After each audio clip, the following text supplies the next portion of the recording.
जा रहे हैं।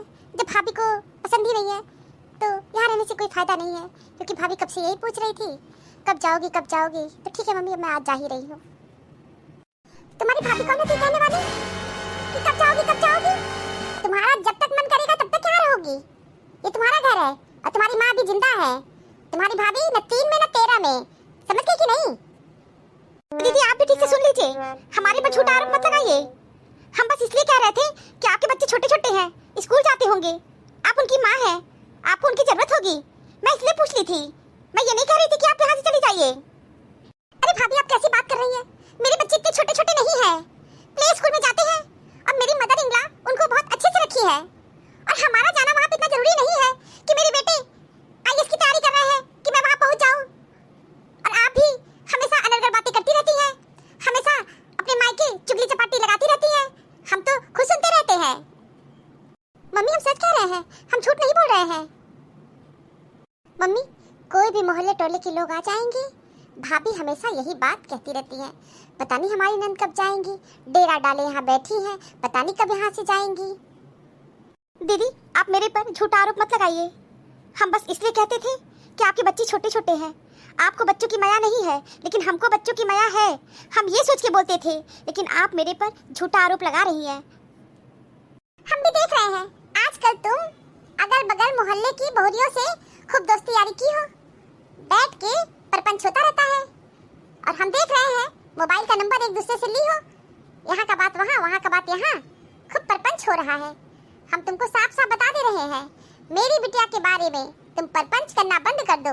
मेरी बिटिया जब तक यहाँ चाहेंगी तब तक रहेंगी, और न तुम 3 में हो न 13 में हो, तुम जो हो वही रहोगी। मैं डिसाइड करूंगी ना कि मेरी बेटी यहाँ रहेगी कि नहीं रहेगी, और तुम यही रहोगी। और ज्यादा तुमको मेरी बेटी से दिक्कत है तो यहाँ से चली जाओ, जाओ अपना बोरिया बिस्तर पैक कर लो, यहाँ से चली जाओ। मम्मी जी आप बात का बतंगड़ बना रही हैं, अब बात का बतंगड़ मत बनाइए। क्या भाभी आप लोग आपस में मत लड़िए, हम नहीं चाहते हैं कि आप लोग सास बहू मेरी वजह से लड़ाई झगड़ा करें, क्योंकि आप लोग को साथ साथ रहना है, हमको यहाँ नहीं रहना है। तो हमको छोड़िए, जाने दीजिए, आप लोग आपस में प्रेम से मिलजुल के रहिए, हम जा रहे हैं यहाँ से।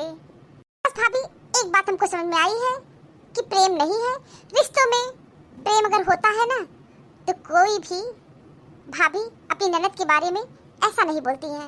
हम इतना जानते हैं भाभी कि आपको हमसे प्रेम नहीं है। अब किस तरह का प्रेम चाहती है बताइए?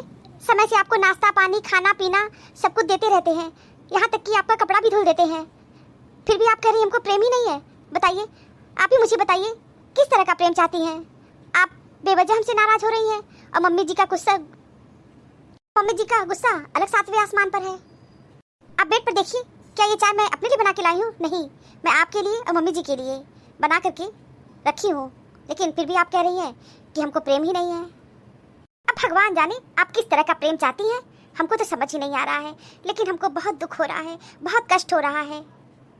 अच्छा ठीक है, यहाँ पे बहुत ज्यादा करोड़ विलाप करने का जरूरत नहीं है, जाओ किचन में काम करो। और लाडो तुम यहाँ से नहीं जाओगी, कह दिया ना कि तुम यहाँ से नहीं जाओगी।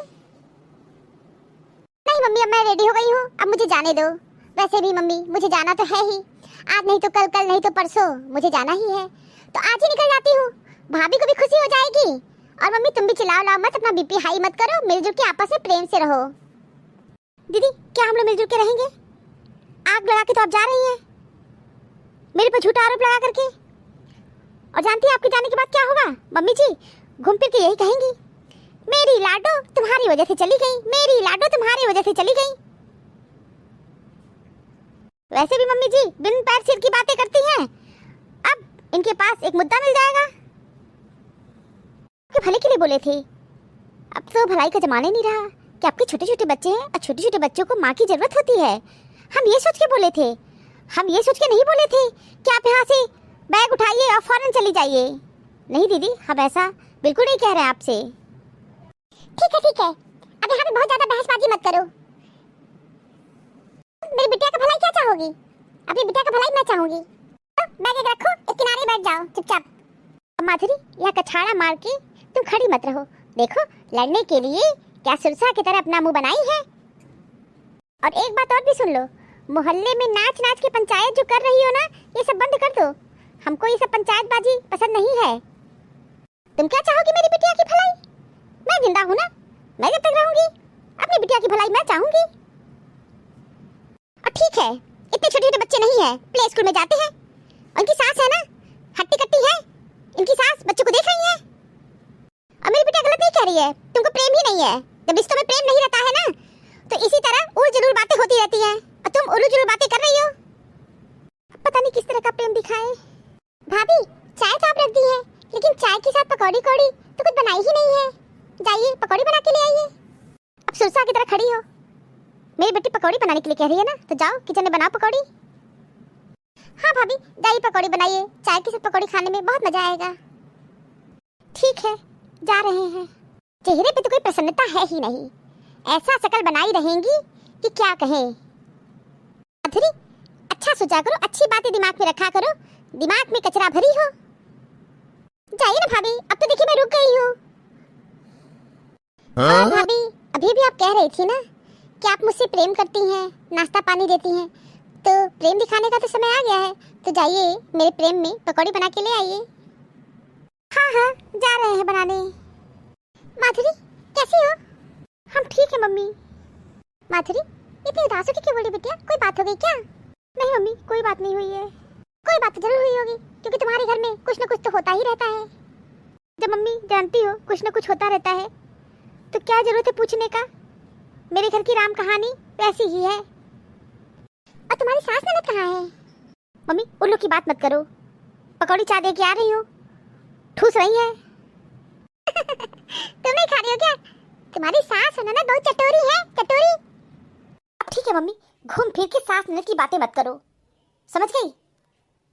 क्या हुआ, आज कोई बात हो गई क्या तुम्हारे घर? फिर हर दिन मेरे घर कुछ न कुछ होता ही रहता है। लड़ाई का तो जमाना ही नहीं रह गया है, कुछ भी अच्छा बोलो उसको भी लोग गलत बात समझ लेते हैं। मम्मी मेरी ननद के छोटे छोटे बच्चे हैं, प्ले स्कूल में जाते हैं। अब मम्मी छोटे बच्चों को माँ की कितनी जरूरत होती है, तो मैं ऐसे ही एक दिन पूछ ली, नॉर्मल होकर के पूछ ली थी कि दीदी आप अपनी ससुराल कब जाएंगी, और मम्मी उसी को लेकर के बात का बतंगड़ राई का पहाड़ बना के रख दी। अब मेरी सास शुरू हो गई, फिर चुप होने का तो नाम ही नहीं लेती है, नॉन स्टॉप बोलती रहती हैं। अब मम्मी मेरी ननद का पूरा ड्रामा था, वो जानबूझ के घर में लड़ाई झगड़े का माहौल क्रिएट करती हैं। के बाद मम्मी मेरी सास कही कि मेरे रहते वो नहीं चाहेंगी। और जानती मम्मी उसी समय मेरी ननद कह रही है जाइए भाभी पकौड़ी बना के ले आइए। मम्मी मेरा तो लड़ाई झगड़ा से मूड खराब हो गया था, और तुम जानती अच्छी तरह कि जब मूड खराब हो जाता है तो कोई भी काम करने का मन नहीं करता है। लेकिन मेरी ननद कह रही है भाभी जाइए पकौड़ी बना के ले आइए, हमको पकौड़ी खाने का मन है। फिर आए हैं किचन में, पकौड़ी बना करके उन लोग को ले आके दिए हैं। हमारी ननद और हमारी सास। जाने दे बिटिया, ननद सास ऐसी ही होती है। मम्मी छोटे की शादी ना ऐसे घर में करना जहाँ सास ननद तो रहे ही ना। अरे बिटिया ऐसी बात नहीं है, हर सास ननद नहीं खराब होती है, समझ गई? और तुम्हारी सास ननद भी खराब नहीं है, लेकिन जानबूझ के लड़ाई झगड़ा नहीं करना चाहिए। 4 दिन की जिंदगी है, मिलजुल के आपस में प्रेम से रहना चाहिए। माधुरी मैं तो बहुत खुश हूँ कि तुम पकौड़ी बना के दे आई। तुम्हारी सास और ननद पकौड़ी खा के बहुत खुश हो गई होंगी। मम्मी ये तुम्हारी बहुत गलत फहमी है, उन लोग को ना मोहन भोग दे दो ना तो भी खुश नहीं होंगी। 56 प्रकार का भोजन करने के बावजूद भी वो लोग थाली में छेद करने वाली में से हैं। जाने दो बेटिया, छोड़ो, छोटी छोटी बातों को इग्नोर कर दिया करो। मम्मी इग्नोर ही तो कर रही हूँ। बेटिया लाइफ में ऐसी छोटी छोटी बातें होती रहती हैं, और छोटी छोटी बातों को लेकर के जिंदगी को मुश्किल नहीं बनाना चाहिए, ऐसा जिंदगी को आसान बनाया करो। अच्छा ठीक है बेटिया, अब मैं फोन रखती हूँ, और मैं ये कहूँगी तुम अपनी सास और ननद से लड़ाई झगड़ा मत करना, ठीक है? और तुम अपनी ननद के बारे में कुछ भी मत बोला करो, ठीक है? हाँ मम्मी मैं उनके बारे में अब बात ही नहीं करूँगी। लेकिन मम्मी ये भी है, बात नहीं भी करूँगी ना तब भी किसी न किसी बहाने से वो लोग हमसे लड़ाई झगड़ा फिर शुरू करेंगी। ठीक है बिटिया, ये तो बात की बात है, जाने दो, अभी इन सब बातों को रफा दफा करो और जाओ अपने घर में शांतिपूर्वक रहो, लड़ाई झगड़ा मत करना। ठीक है मम्मी। क्यों कठिन लगता है बदलाव? बदलाव कितना ही अच्छा क्यों न हो, हमारी पहली प्रतिक्रिया उलझन भरी होती है। कई किंतु परंतु हमें घेरे रहते हैं। कुछ चीज़ों के पीछे छूटने का दर्द आने वाली नई खुशी पर हावी हो जाता है। पर यह समझना होगा कि बदलाव तय है और खुद को बेहतरी के लिए बदलना सबसे बड़ा बदलाव है। Thank you for watching this video. Video अच्छी लगी हो तो लाइक और शेयर करना ना भूलें। चैनल को सब्सक्राइब नहीं किया है तो फटाफट सब्सक्राइब कीजिए। मिलते हैं अगले वीडियो में एक नई स्टोरी के साथ। तब तक आप लोग अपना बहुत ख्याल रखिएगा, हमेशा हंसते मुस्कुराते रहिए। आप सभी को बहुत बहुत धन्यवाद, बहुत बहुत धन्यवाद। तो प्लीज मेरे चैनल को सब्सक्राइब कीजिए। Thank you.